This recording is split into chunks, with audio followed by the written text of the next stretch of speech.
Hi friends, Jennifer here. I'm back again. In today's update, we're going to talk about what's been going on with Manila Airport, with aviation, with immigration, all sorts, scams.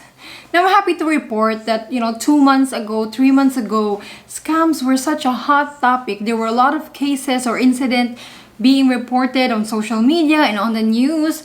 But so far, for the last month, it has been quiet. It seems like it has fizzled out. But not that there are no more scams, because there was a last incident. Well, taxi scams. It's very old and still exists. A recent taxi scam involved a Filipino and a taxi driver.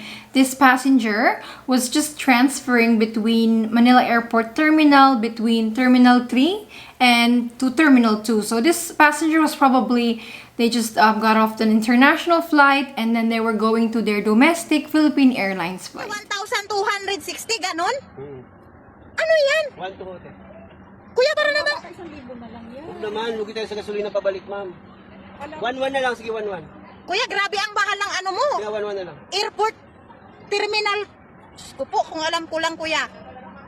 Para na kami nagbiyahe ng probinsya.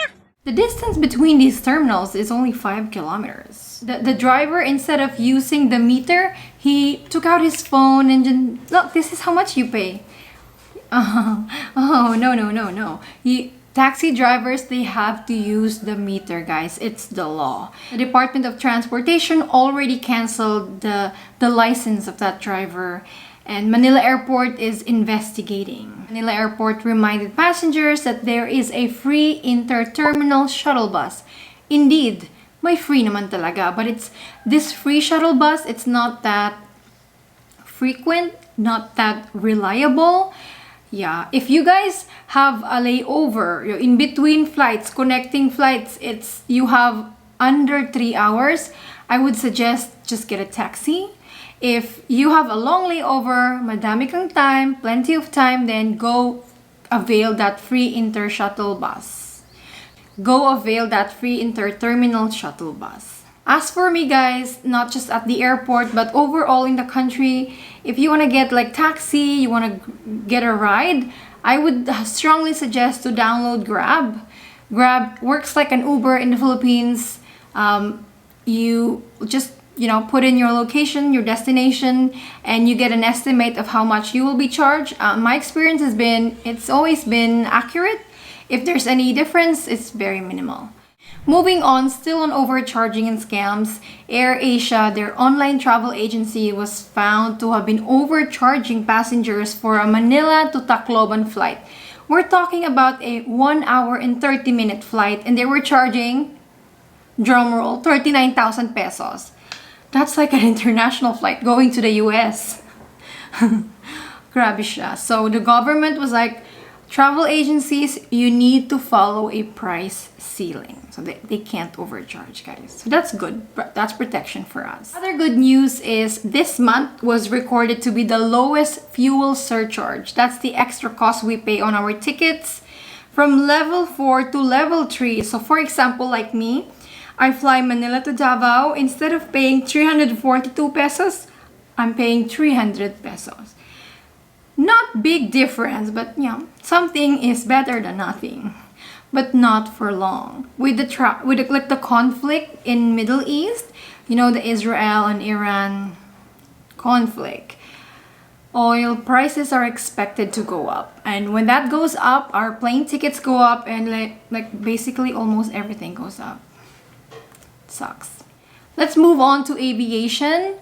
Jetstar Asia has announced that they are closing doors, that they will stop operations towards the end of July. So Jetstar Asia flies between Manila to Singapore, then Singapore to Manila. They also fly Manila to Osaka, Japan. There's also Clark to Singapore. Yeah, so we will lose that. We still have Cebu Pacific, Philippine Airlines, Scoot, and Singapore Airlines. But if one door closes, another one opens, and well, Jetstar will still operate. In fact, Jetstar approved for like a regulatory approval. They applied for that to operate Jetstar flights between Brisbane and Perth, Australia to Manila and Cebu. Ooh, I'm excited about Cebu. I would rather any day lay over in Cebu than Manila. Sorry, not sorry. My last 2 experiences with Manila has always been my flight has been delayed in different airlines. So can't blame a girl. Moving on, Air India. Air India will start operating in the Philippines, offering direct Delhi to Manila flight. This is after the Philippine immigration announced that they will be offering visa-free entry to Indian nationals. Apparently, Indian tourists are big spenders. And a lot of them are traveling. I mean, there's 1.5 billion of them. Okay, so the Philippines were like, we lost some Chinese. We'll welcome some Indians. There you go. For Indians to come here, they get visa-free stay for only 14 days, non-convertible and non-extendable. So for purely tourism, it's good enough. When they enter, they just have to show return ticket or onward ticket, proof of accommodation, bank statements or pay slips, yeah, and e-travel, of course.